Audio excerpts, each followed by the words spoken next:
आज आकर तुम हैदराबाद की आवाम की तौहीन करते हो। बोलो कितना बोलना है बोलो।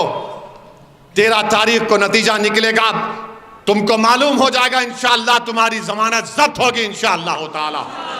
40 साल से अल्लाह ने हम पे करम किया, फजल किया। नबी करीम सल्लल्लाहु अलैहि वसल्लम के सदक़े तुफ़ैल में अल्लाह ने कामयाब किया। आप तमाम की दुआएं हैं, आप तमाम का साथ रहा, इसीलिए आज हैदराबाद की पार्लियामेंट की सीट आपकी सीट बनी हुई है। हिंदुस्तान के कोने कोने से लोग फोन करके पूछते, असद भाई ओवैसी साहब सब कंट्रोल में है ना, अपनी पतंग उड़ रही है ना? बोला अल्हम्दुलिल्लाह। मैं आपको बता रहा हूं आज अल्हम्दुलिल्लाह किशनगंज में भी पोलिंग हुई। मुझे यकीन है कि इंशाअल्लाह ताला अल्लाह किशनगंज से अख्तरुल ईमान को मजलिस इत्तेहादुल मुस्लिमीन का रुकने पार्लिमान बनाएगा। औरंगाबाद से भी इंशाअल्लाह ताला इम्तियाज जलील को अल्लाह उनको दोबारा मेंबर ऑफ पार्लियामेंट बनाएगा। सेकुलरिज्म की बात करते हैं, महाराष्ट्र में एक कोई भी पार्टी एक मुसलमान को टिकट नहीं दिए, चाहे वो उद्धव ठाकरे का शिवसेना हो, शिंदे का हो, खैर बीजेपी तो खैर उनका मामला अलग है, कांग्रेस भी एक को नहीं दिए। और गाली किसको देते? असदुद्दीन ओवैसी को। इन्हों बी टीम है, इन्हों वोट काटते रहे, और टिकट नहीं दिए, तुम टिकट क्यों नहीं दिए अब तक? तो मेरे अजीज दोस्तों और बुजुर्गों, मेरी आपसे ये गुजारिश है, खास तौर से मेरे बुजुर्गों से, माँ और बहनों से, कि 13 मई के दिन अपने घर से निकलिए, अपने वोट का इस्तेमाल करिए, पतंग के निशान पर बटन दबाइए।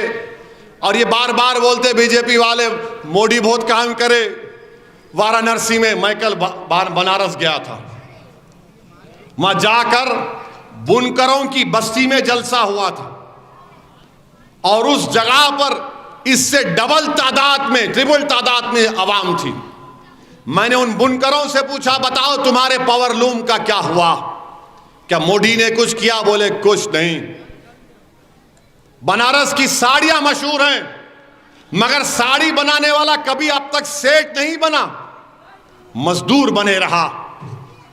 वो पावरलूम में वो बुनकर अंसारी बिरादरी के लोग, उनका कोई बच्चा बाहर जाकर नहीं पढ़ता है, उनका बरखी का बिल, बिजली का बिल बढ़ते जा रहा है, कोई पूछने वाला नहीं। मोदी जी आप वहां के एमपी हैं, आप बताओ क्या डेवलपमेंट किया आपने? इन बुनकरों को आपने कुछ नहीं किया। ये इनका असली चेहरा है। मैं गया वहां पर इसलिए कि देखने के लिए और बोलने के लिए। हजारों की तादाद में कई नौजवान होटल में घुस के आ गए, मेरे कमरे के सामने आके ठहर गए, बोले कि साहब एक फोटो लो। अरे मैं बोला बाबा फोटो से पेट नहीं भरता, वोट डालो, छोड़ो इन तमाम पार्टियों का साथ। तो वो भी मुझसे वादा किए कि इंशाअल्लाह ताला हम उत्तर प्रदेश में आने वाले वक्त में मजलिस इत्तेहादुल मुस्लिमीन को मजबूत करेंगे। मेरे अजीज दोस्तों और बुजुर्गों, मैं अपनी तकरीर को ख़त्म करने से पहले आपके सामने बताना चाह रहा हूं कि पहले तो भी मुल्क में 10 नौकरियों के लिए 100 नौकरी के लिए, माने 10 नौकरी के लिए 100 बच्चे अप्लाई करते थे। 10 नौकरी के लिए 100 बच्चे का मौका मिलता था, आज वो आके 5 हो गया। आपको मालूम इस मुल्क की 60% दौलत, भारत की 60% दौलत कितने लोगों के पास है? 5%। 60% वेल्थ 5% लोगों के पास है। मोदी जी आप झूठ बोलते, मुस्लिम वोट बैंक है, तुष्टीकरण की राजनीति है। मोदी जी इस मुल्क में एक ही बैंक है। वो बैंक क्या है मालूम आपको? वो बैंक है जिसके जरिए नरेंद्र मोदी ने अपने दोस्तों को 6,000 करोड़ का लोन दिलाया। 6,000 करोड़ का लोन दिलाया। अरे गरीब 50,000 2 लाख के लोन के लिए चपला घर जाते उसके। 6,000 करोड़ का लोन मिला। वही बैंक है मोदी जी।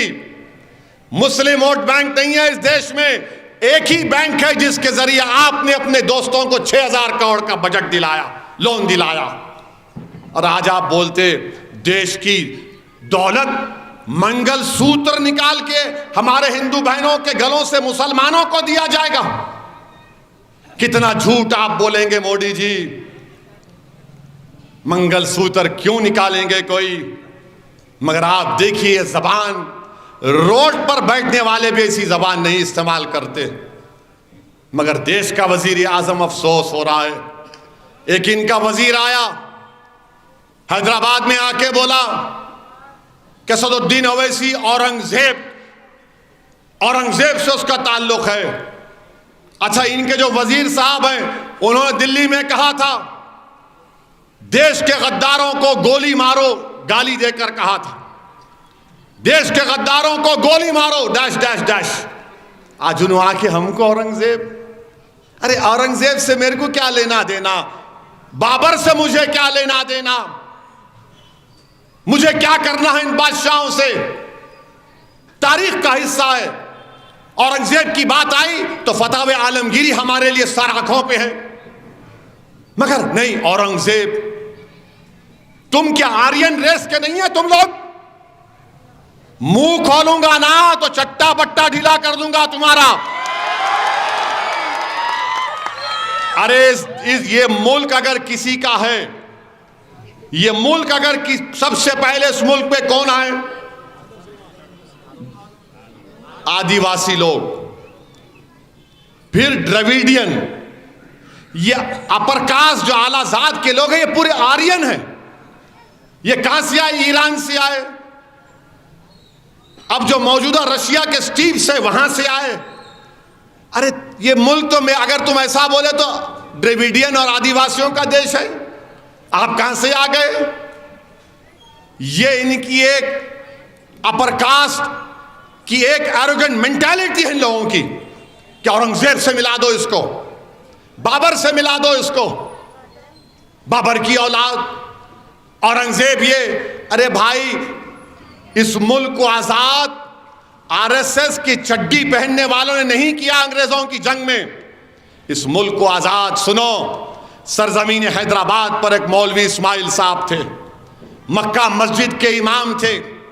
रमजान के महीने में जुमतुल विदा के दिन मौलवी इस्माइल ने खुतबा दिया और खुतबा होने के बाद कहा कि चलो मुसलमानों, सुल्तान बाजार में अंग्रेजों का रेजिडेंसी है, वहां पर जाकर अंग्रेजों से हैदराबाद को आजाद करवाएंगे।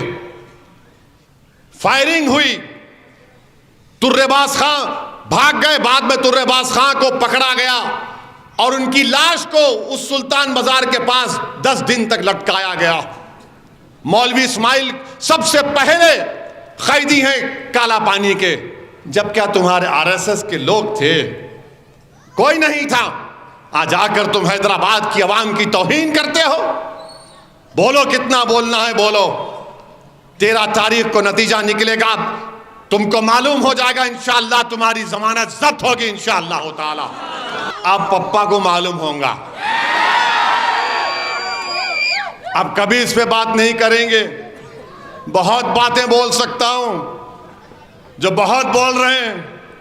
याद रखो, सालार बोलते थे अगर किसी को अपना शिजरा निकालना है तो मंजलिस के खिलाफ गाली दे दो, निकल जाता पूरा। मैं उस लेवल पे नहीं जाना चाह रहा हूं।